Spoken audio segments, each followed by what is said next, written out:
It has officially been a week after the trade deadline, and the picture has never been more clear for our Flames.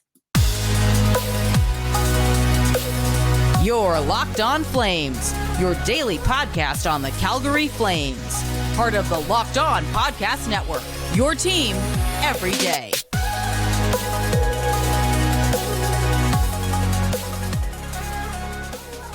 Hello, everybody, and welcome to today's episode of Locked On Flames. As always, I'm your host, Jess Belmosto, and thank you so much for joining me here today as we reminisce, I guess, about the last week for the Calgary Flames and what life, post-deadline life, has brought to us, and what are the Flames going to do in these next 16 games, as well as the discussion regarding rebuilding and teams like Buffalo.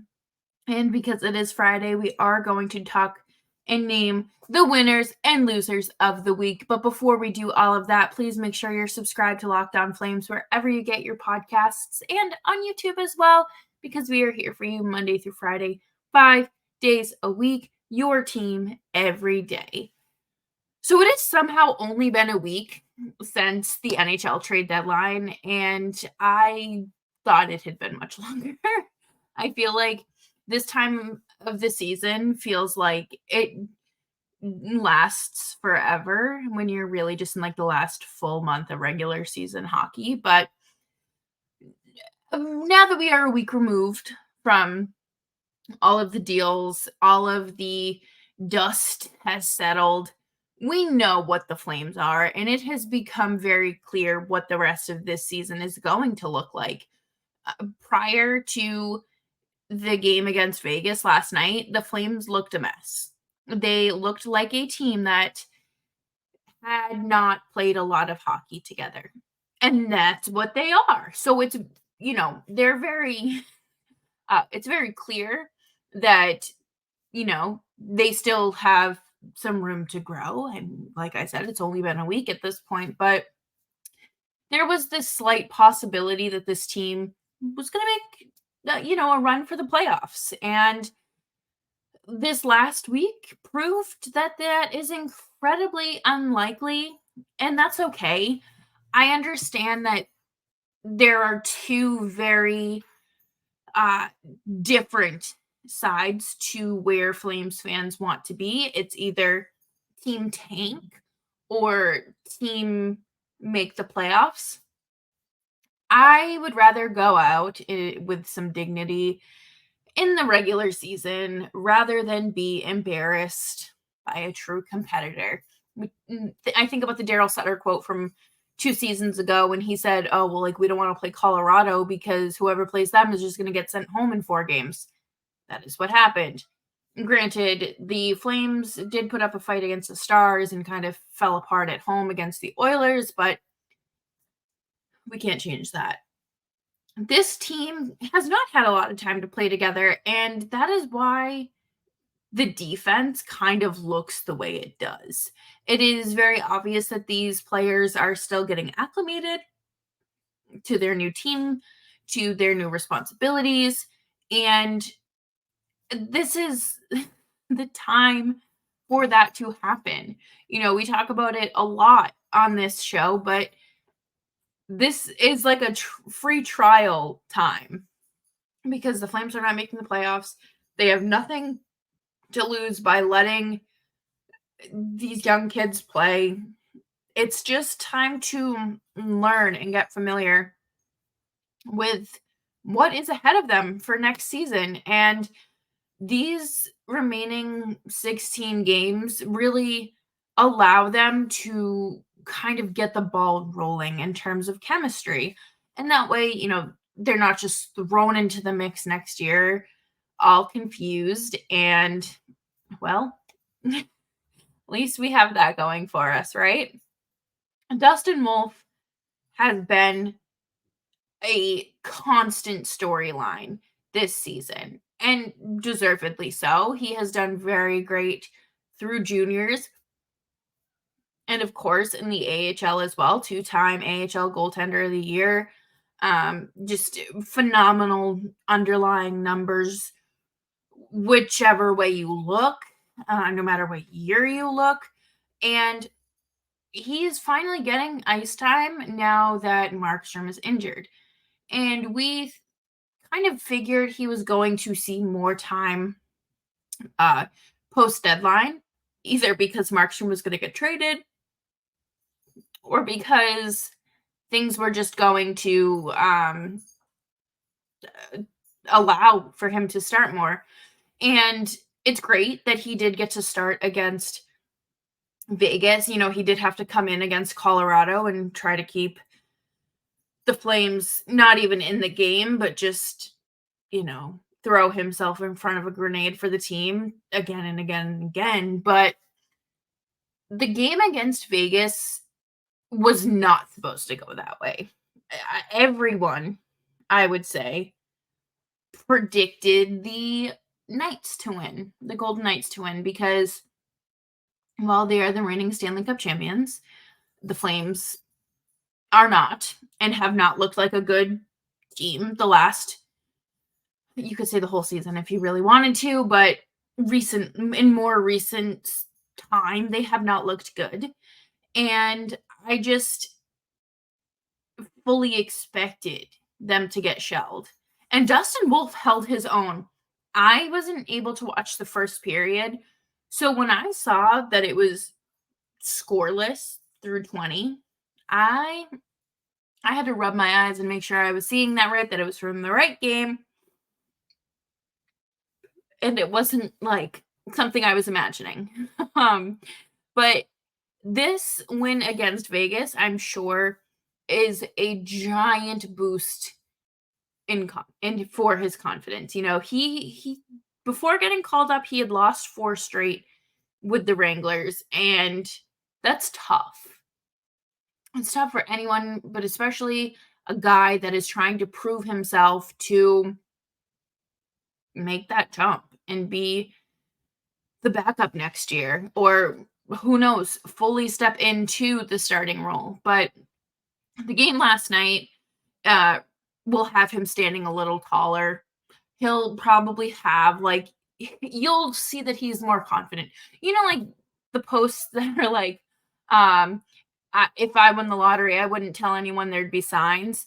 This is one of the signs for Dustin Wolf, is that he is standing taller. He looks more confident in net. He looks more confident in post-game media availability or post-practice media availability, whatever the case may be, right? So just good for him. I think that this is something that it's a start, and that's really all we can do and hope for at this point, because there's a long road ahead of the Flames, and this is just the beginning. But coming up next, we're going to talk about the turmoil that often surrounds teams that rebuild, and why I think the Flames are going to be able to avoid anything like the Senators or the Buffalo Sabres. But before we do that, we are going to take a quick break. Did you know that even if you have a 401k for retirement, you can still have an IRA? Robinhood has the only IRA that gives you a 3% boost on every dollar you contribute when you subscribe to Robinhood Gold. But get this, now through April 30th, Robinhood is even boosting every single dollar you transfer from the other retirement accounts with a 3% match. That's right, no cap on a 3% match. Robinhood Gold gets you the most for your retirement thanks to their IRA with a 3% match. This offer is good through April 30th. Get started at robinhood.com/boost. Subscription fees apply. And now for some legal info. Claim as of Q1 2024, validated by Radius Global Market Research. Investing involves risk, including loss. Limitations apply to IRAs and 401ks. 3% match requires Robinhood Gold for 1 year from the date of the first 3% match. Must keep Robinhood IRA for 5 years. The 3% matching on transfers is subject to specific terms and conditions. Robinhood IRA available to U.S. customers in good standing. Robinhood Financial LLC, member SIPC, is a registered broker-dealer.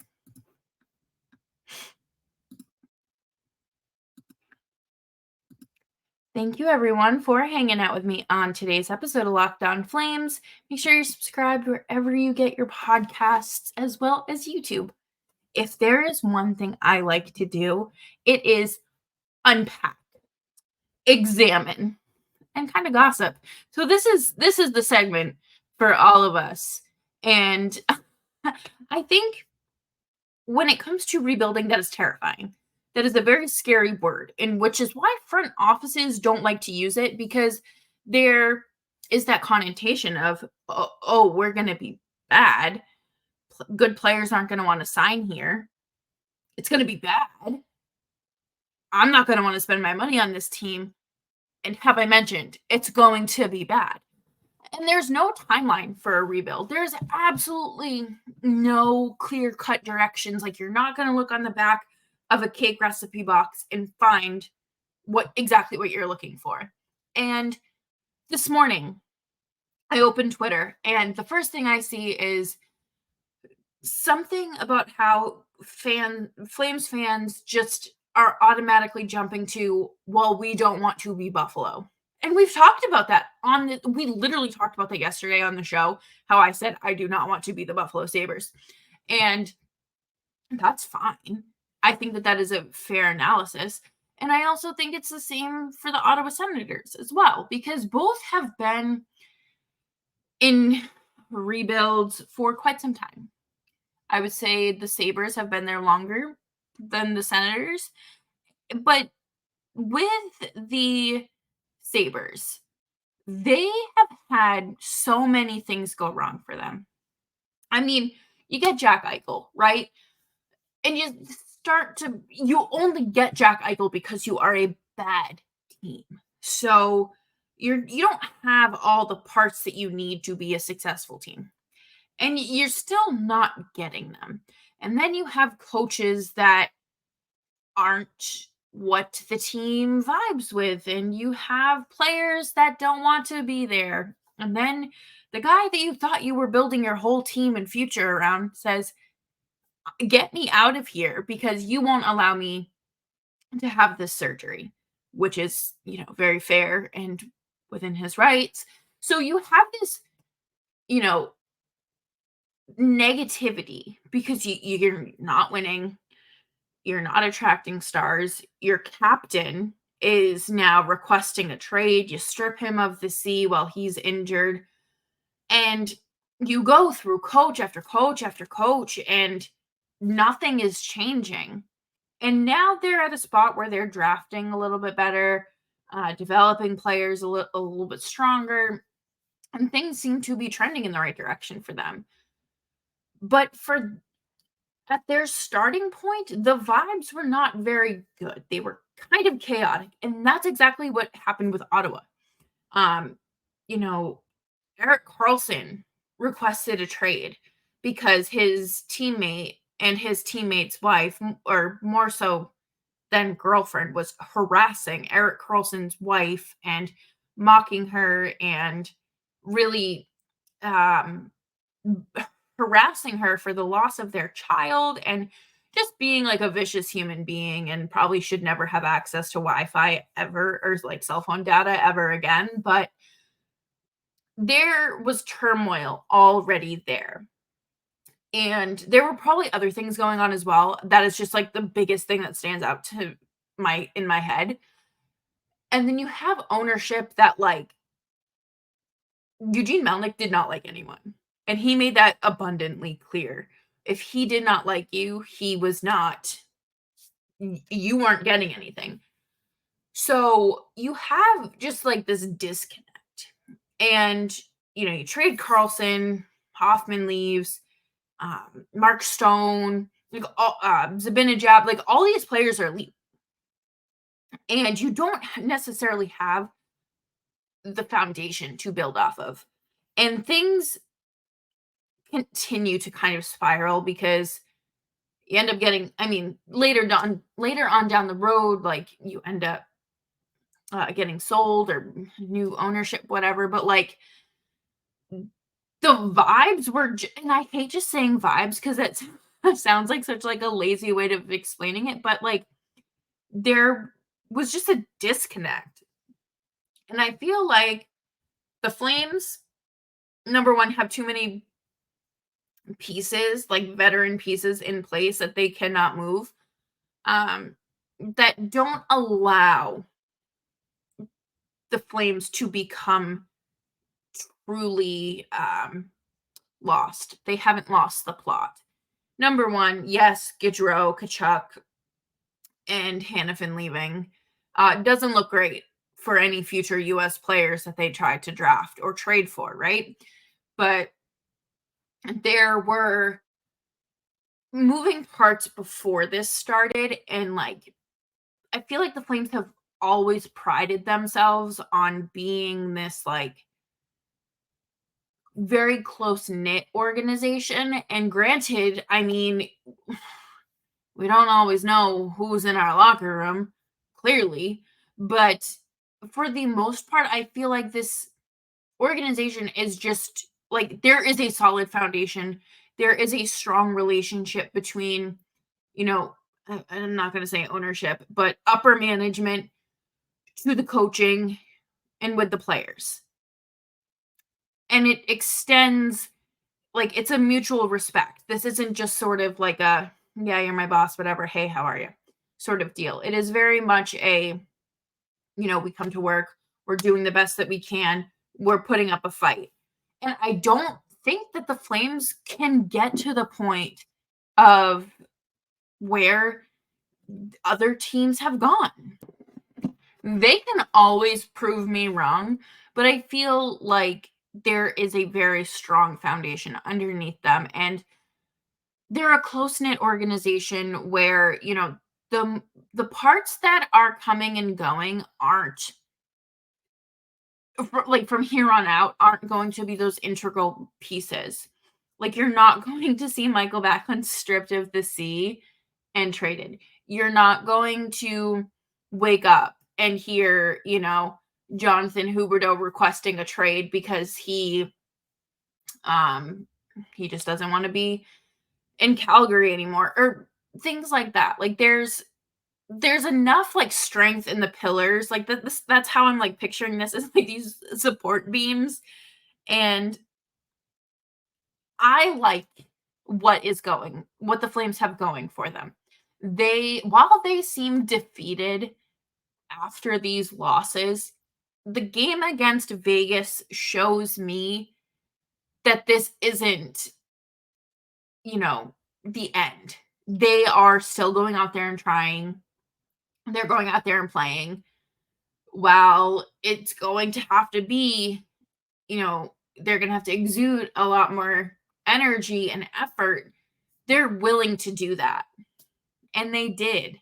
So I give them credit, and I understand, well, they're professional athletes, they should do that. You're right. They absolutely should. So I don't think a Buffalo Sabres situation or an Ottawa Senators situation is going to get like that. And I also don't think Craig Conroy is that kind of general manager to let things spoil like that, if that makes sense. I feel like this organization has a steady head on their shoulders. Doesn't have to be always right, but it's not moving like they don't move like other teams. But coming up next, we are going to talk about the winners and losers of the week. I really want to hear what you guys have to say about like your interpretation of rebuilding or retooling and Buffalo. Like, do you think that the Flames could go in that direction, or do you feel similar in the sense of they're like, it doesn't have to be a clear path, but like there's clarity and sense of thinking and the way they're operating. But yes, coming up next, we will talk about the winners and losers of the week because it is Friday, and who doesn't love, again, a good time to gossip. But first, let us take a quick break. Grocery bills are so expensive these days, but now they don't have to be. Start getting cash back on your grocery shopping with the free Ibotta app and get cash back every time you shop. Ibotta is a free app that gives you the most cash back every time you shop on hundreds of items, from groceries to beauty supplies to toys. So you can make sure you're beating inflation no matter what you're purchasing. Join the over 50 million users and earn cash back every time you shop from over 2,700 brands and retailers, including Lowe's, Macy's, Sephora, Best Buy, and more. Right now, Ibotta is offering our listeners $5 just to try Ibotta using code LOCKEDONNHL when you register. Just go to the App Store or Google Play Store and download the free Ibotta app and start earning cash back and use code LOCKEDONNHL.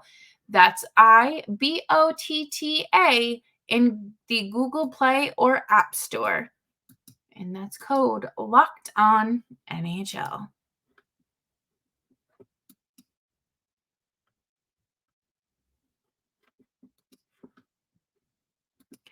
Thanks, everyone, for tuning in to today's episode of Locked On Flames. Make sure you are subscribed wherever you get your podcasts. I love winners and losers of the week because if you're new here, I like to do this. Typically, it was a recurring segment when I just did solo shows. But now that Nick has joined, we do have a lot more to talk about. But I'm alone today, so I thought we'd bring it back. Winners and losers is something that, it encompasses all of life and not just, sports or the Flames. Like, it is so much bigger than just that. But this week, we are sticking with hockey and sports. So I'm going to start with the losers. Whoever decided to steal Jaromir Jagr's bobbleheads, or the Penguins Jaromir Jagr bobbleheads, I don't know. It reminds me of The Sopranos when they would like rob trucks that they knew had suits in them, or they knew what shipment they were getting. But like, could you imagine like robbing this truck and expecting like nice Italian leather and like genuine suede suits, and like you just get a bunch of Jaromir Jagr bobbleheads? That would be quite the experience, I would say. And my other loser is, of course, people that are gatekeeping how you should be a fan of hockey. I do not care if you are Team Tank, Team Trade Markstrom, Team Sell the Team Fight for a playoff spot. If you are here rooting for the Flames, we are all here for the same reason. I'm not going to sit here and tell you, you're a bad fan because you don't want the team to tank, or you're a bad fan because you want the team to lose as many games as possible. Like, that's not fun. Why would you want, like, it's a pointless argument because everyone is going to feel the way that they feel, and just enjoy the sport. I swear. It is a lot easier when you start just enjoying it for what it is. And if you don't have to be a general manager, don't be one. But my winners are so much better this week, you guys. Like, I really enjoy talking about winners after such like a horrible week. I shouldn't say horrible week. It's just been a really long week. For those of you who don't know, I missed earlier episodes this week because I was having health issues that have popped back up, and I don't enjoy missing the show. I look forward to recording this show, so whenever I can come back after missing, it's a delight. So Bruce DeWitch signed his entry-level contract this week, and that is very exciting. He spoke in an interview about how he said that some players were bound to be traded. And he said, oh, like it would be really cool to be involved in a big trade. And he was. And I don't know. I think that's like, there's something so innocent, not naive. Like, I wouldn't say naive. I feel like fun and young and innocent to it. So it's really exciting to see how his future unfolds in the Calgary Flames organization. I love it. I'm excited. I hope that he does crack down on his defensive abilities and really starts playing like a blue liner. And then, of course, I think that the Penguins social media team, I think that they're great for being able to make the most out of something that they probably never expected. They probably had all this other content to be rolled out, but instead they got Jaromir Jagr driving a Ford truck ready to track down these thieves, and other teams kind of got in on the bit too. And I hope that they get those bobbleheads. And I do have John Tortorella. That man, listen, he does say and do some questionable things and does have, a bit of a history with the Flames. But him not leaving the bench is funny. I don't care if people are like, well, he's a grown man. He should know how to. Number one, I think he was in the right for the most part. I mean, I don't know. Probably shouldn't swear at other people. Trying to do their job, but again, it's hockey. It's not my 9 to 5, and he just brings so much entertainment to the game, regardless. Like, I just appreciate him. And of course, I do think that the Sabres fight for this playoff spot is kind of fun to watch. As a New Yorker, that's disgusting. I lived here for 4 years. I'm not a New Yorker. As someone that lives in New York, I really like when there's like a bunch of New York teams in the playoffs, because like the Islanders probably aren't making the playoffs, but like the Rangers and Islanders made the playoffs. It was the bubble playoffs. And I remember going to the grocery store and seeing some guy in his Islanders jersey and Islanders hat with his Islanders like pajama pants. Like, there is something so fun about living where the playoffs are happening, even if it's like across the state. It's just exciting to be around sports fans that are experiencing joy, because as a Red Sox fan, I couldn't tell you the last time I felt that watching that team. And as a Bruins fan, that's different. And as someone that covers the Flames and watches them religiously, I think the last time I felt joy was, I couldn't tell you. But no, I'm very excited for the upcoming playoffs, and it really feels like this is anyone's year, and good for everyone else. The Flames can start their offseason early, rest up, and be ready for camp in September. But that will do it for me today, you guys. I hope you have a fantastic weekend. Stay safe, stay warm, stay dry. Make sure you're drinking lots of water, put on some chapstick, and I will see you all on Monday. But make sure you're subscribed to Locked On Flames wherever you get your podcasts, and on YouTube as well. And you can follow me on Twitter at Jess Belmosto. Until next time.